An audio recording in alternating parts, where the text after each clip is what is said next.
Hello guys, நம்ம இன்றைக்கி என்ன பார்க்க போகிறோம்னா மெதுவடை. வாங்க வீடியோக்குள்ளே போகலாம். 200 உளுத்தம் பருப்பு எடுத்துருக்கேன். அது ½ hour முன்னாடி ஊற வச்சு எடுத்துக்கிட்டேன். இப்போ மிக்ஸி ஜாரில் போட்டுக்கலாம். ஐஸ் தண்ணி ஊற்றி நல்லா அரைச்சோம்னா மாவு சூடேறாது, வடையும் நல்லா சாஃப்டாக இருக்கும். இப்போ பாருங்கள், மாவை அரைச்சிக்கலாம் மிக்ஸி ஜாரில் ஐஸ் தண்ணி ஊற்றி. இப்போ அரைச்சாச்சு. பவுலில் ஊற்றிக்கலாம். வெங்காயம் 4 கட் பண்ணி போட்டுக்கலாம்.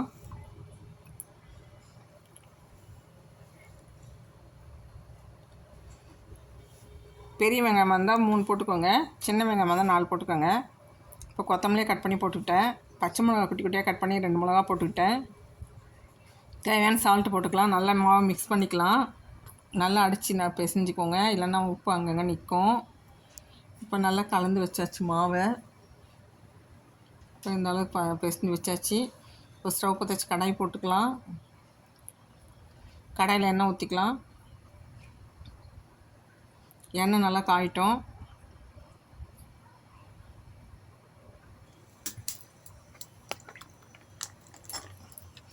இப்போ எண்ணெய் நல்லா காஞ்சிச்சு, வடை போட்டுக்கலாம். பாருங்கள், செவந்துடுச்சு. அப்படியே திருப்பி போட்டுக்கோங்க.